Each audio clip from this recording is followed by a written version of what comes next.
नहीं हो सकता। जरा परीक्षण करके देखें। ब्रह्म का परीक्षण करने के लिए जैसे ही जयंत एक कौवे का वेश बना करके जैसे ही गए, तो ये रामचरितमानस की मर्यादा है। तुलसीदास जी ने लिखा कि कौवे ने चरण में चोंच मारी, पर चरण में चोंच नहीं। लेकिन ये तुलसीदास जी की मर्यादा पूर्ण रामचरितमानस है, कोई अमर्यादा वाली चीज नहीं है, क्योंकि राम जी भी मर्यादित पुरुषोत्तम राम है। जब मर्यादित पुरुषोत्तम राम है तो मर्यादा का ही तो ग्रंथ लिखा जाएगा, मर्यादा पूर्ण ही तो शब्द लिखे जाएंगे। सीता ही चरण चोंच हति भागा, चोंच मार करके जैसे ही भागा, भगवान के मुखारविंद पे रक्त, उस रक्त की बूंदें देख करके जानकी मैया से कहा कि अरे जानकी, ये रक्त कहां से? श्री किशोरी जी ने कहा कि बस ऐसे वो कौवा जो है उसने थोड़ा सा चोंच मार दी है। राम जी को बड़ा क्रोध आया। राम जी ने एक छोटा सा तिनका उठा करके बाण के जैसा उसके पीछे लगा दिया। ब्रह्मा जी के पास पहुंचा, लेकिन ब्रह्मा जी सहायता करने के लिए तैयार नहीं है। पिताजी के पास पहुंचा, पिताजी ने कहा कि तुमने तो जगत के पिता का अपराध किया है। अगर तू कोई साधारण व्यक्ति का अपराध करता तो मेरे चरण की शरण भी तुझे मिल जाती, लेकिन तूने अपराध उन जगतपति का किया है। संसार में तुझे कोई नहीं रख सकता। अगर तुझे आसरा चाहिए, तू चाहता है कि रक्षा हो, तो मैं तो रक्षा नहीं कर पाऊंगा। संसार में कोई बहुत व्यक्ति हैं, वहां पर जा तू। शिव जी के पास पहुंचे, ब्रह्मा जी के पास पहुंचे, लेकिन कोई सहायता करने के लिए तैयार नहीं है। नारद जी ने देखा तो एक संत होता ही ऐसा है, लाग दया को मन चित संता।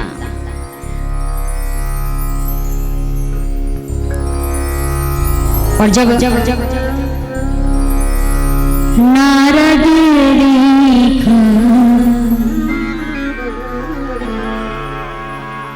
बिकल जयंता और लागे दया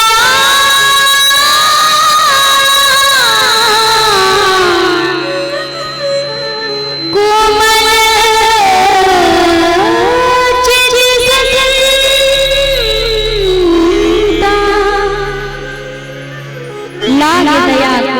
चित संता। दया संत प्रवृत्ति है ना। और जैसे इस दया आई, अरे इधर उधर भटक रहा है जिसका अपराध किया है। अगर बच्चा माँ का अपराध कर देता है तो क्या माँ उसे मार डालती है? जिसका अपराध करता है संसार में भटकने की आवश्यकता नहीं है। जो व्यक्ति जिसका अपराध करता है ना, उसके ही जाकर के चरणों को पकड़ ले कि भूल हो गई, अज्ञानवश, तो वो व्यक्ति माफ कर देता है। जो चरण होते हैं, कोई कितना भी बड़ा अपराध कर दे, लेकिन निम्न बन करके चरणों में भाव रख करके, चरणों को पकड़ करके व्यक्ति रोता है, तो कितना भी बड़ा अपराध किया हो पर क्षमा कर देता है, मन द्रवीभूत हो जाता है। अरे तूने तो जगत के पिता, वो तो भक्त वत्सल हैं, भक्तों के रखवाले हैं, जाकर के उन्हीं के चरण शरण ग्रहण कर। वो तो कृपालु दयालु है, कृपा की मूर्ति है, कृपा जरूर करेंगे तुझ पर। जाकर के राम जी के चरणों में बैठ करके उसने क्षमा याचना की। बहुत बड़ी अज्ञानवश भूल हो गई, मैंने समझ नहीं पाया कि आप ब्रह्म हो, सचमुच आप ब्रह्म हो, प्रभु क्षमा कर दीजिए। जानकी मैया ने कहा छोड़ दीजिए। कोई व्यक्ति, कोई बच्चा दुग्ध पान करते करते अगर दांत लगा दे तो क्या माँ उसे जान से मार देती है, प्राणदंड दे देती है? आप जगत के पिता हो तो मैं भी तो माँ हूं, छोड़ दो। राम जी ने कहा कि बालक को अगर हर गलती को छोड़ा जाए तो बालक यूं ही गलती करता रहेगा। वो कहेगा माँ के चरण की शरण ग्रहण करते ही माँ वात्सल्य भाव से भरी होती है, माँ क्षमादान दे देती है। इसलिए बच्चे को गलती की सजा मिलती रहनी चाहिए। उसे पता है कि ये गलती की थी तो सजा मिली, और अगर हमेशा छोड़ दोगे, गलती की सजा नहीं दोगे तो अपराध करता रहेगा बच्चा। तो गलती करे तो क्षमा करो, पर कुछ ना कुछ सजा भी होनी चाहिए। तो सजा क्या दे? इन नेत्रों से भगवान को गलत भाव से देखा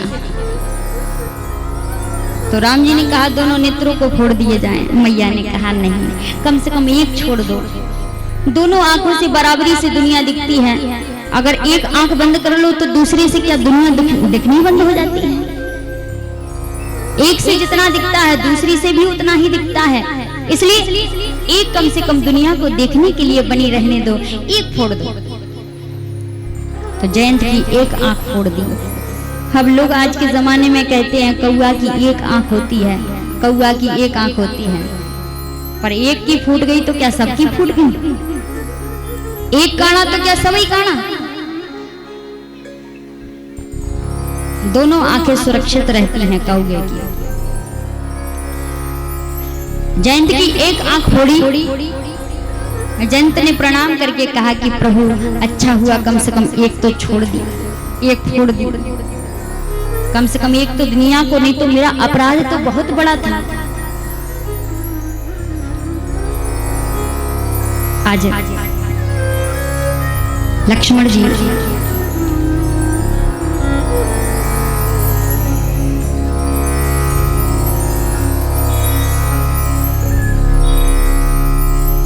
लकड़ियों को चयन कर रहे हैं, लकड़ियां काट रहे हैं। राम जी, लक्ष्मण जी, श्री जानकी जी तो एक बड़ी सुंदर विदेशी नारी इतना सुंदर स्वरूप बना करके आई। ऐसे स्वरूप को देख करके जो भी देखता है मंत्रमुग्ध हो जाता है। राम जी के पास आकर के बोली प्रभु आप भी बड़े रूपमान हो और भगवान ने मुझे भी कम नहीं बनाया है। तुम भी सुंदर, हम भी सुंदर। इस संयोग से विधाता ने युग संयोग बनाया है।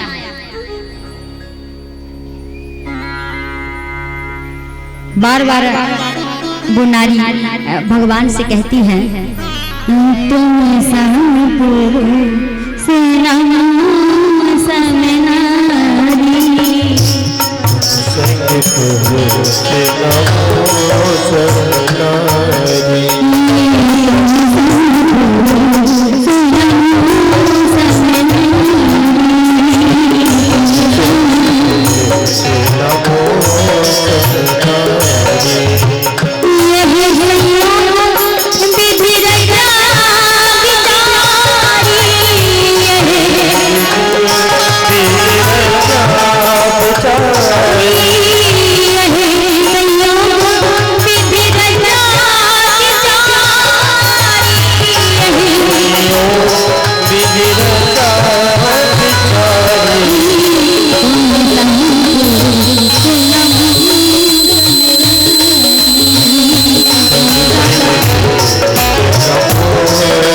पुरुष नमो समनारी।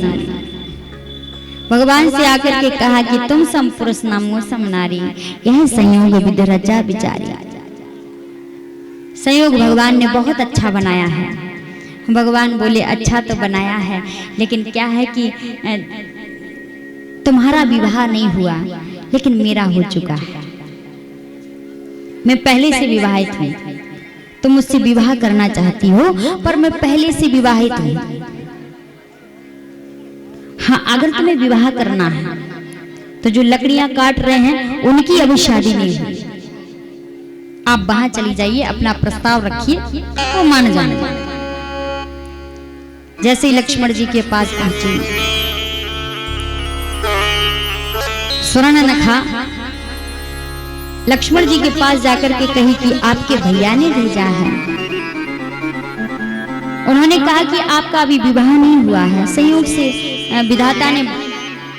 विधाता की भी मर्जी है।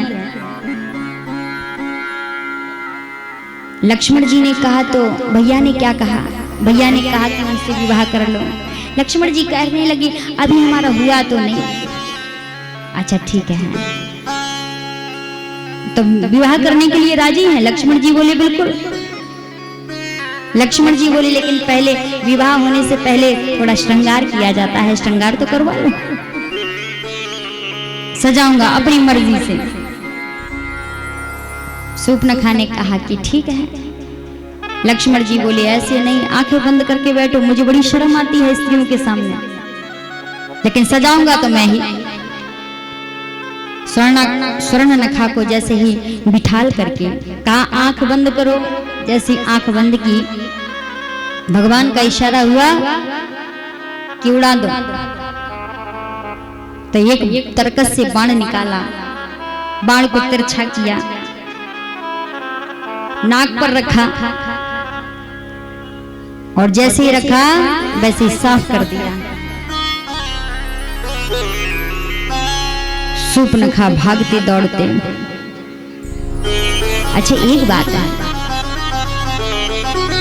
शूर्पणखा के भगवान ने नाक कान क्यों काटे?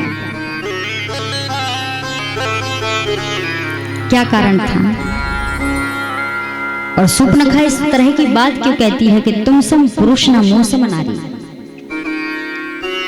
यह संयोग विधि रचा विचारी। क्या वो ये कहना चाहती थी कि मेरे समान कोई सुंदर स्त्री नहीं है, तुम्हारे समान कोई सुंदर पुरुष नहीं है? क्या ये कहना चाहती थी? नहीं। रावण ने स्वर्णनखा के पति का अंत किया था। रावण के हाथों से शूर्पणखा के पति का अंत, शूर्पणखा के पूरे परिवार को उजाड़ने वाला रावण था। तो उसी वक्त शूर्पणखा ने प्रतिज्ञा की थी जिस तरह मेरे परिवार का नामो निशान नहीं बचा, मुझे विधवा किया है, मैं प्रतिज्ञा करती हूँ कि तुम्हें और तुम्हारे पूरे परिवार को, तुम्हारे पूरे वंश का अंत ना करवा दूं तब तक चैन से नहीं बैठूंगा। और यहाँ राम जी ने भी प्रतिज्ञा की थी, निश्चरहीन करो मही, भुज उठाओ प्रण कीन्हा। राम जी ने भी प्रतिज्ञा की, उधर शूर्पणखा ने भी प्रतिज्ञा की। रावण का अंत करना राम जी भी चाहते हैं और शूर्पणखा भी अंत करवाना चाहती है। इसलिए कहा तुम सम पुरुष न मोसम नारी। तुम्हारे समान प्रतिज्ञा करने वाला कोई पुरुष नहीं है और मेरे समान कोई प्रतिज्ञा करने वाली कोई स्त्री नहीं है, इसलिए तुम सम पुरुष न मोसम नारी। यह संयोग विधि रचा विचारी।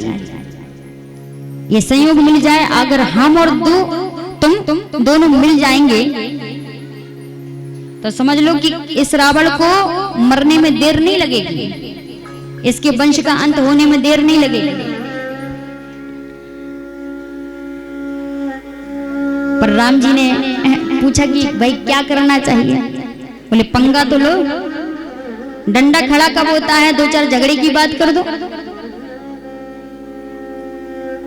राम जी से कहा, इसलिए राम जी ने नाक कान काटे। जब तक हम बैर नहीं लेंगे तब तक अगला व्यक्ति प्रतिशोध कैसे लेगा, बदला कैसे लेगा?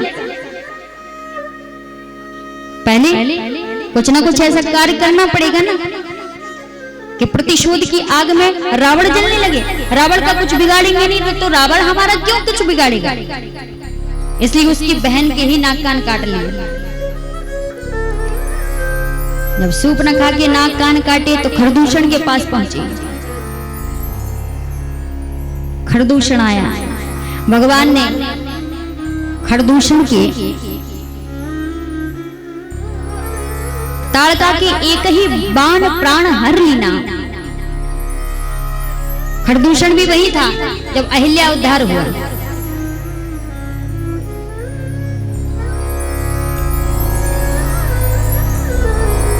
काल नेमी में बैठा, लेकिन काल नेमी को 7 योजन फेंक दिया बाण से। खरदूषण भी आया, खरदूषण का भी अंत भगवान ने कर दिया। जब खरदूषण का अंत हुआ तो रावण के पास पहुंची, रावण से कहा कि एक जंगल में पुरुष आए हैं जिन्होंने मेरी नाक कान काट ली। रावण ने कहा चिंता मत करो। आज रावण मारीच के पास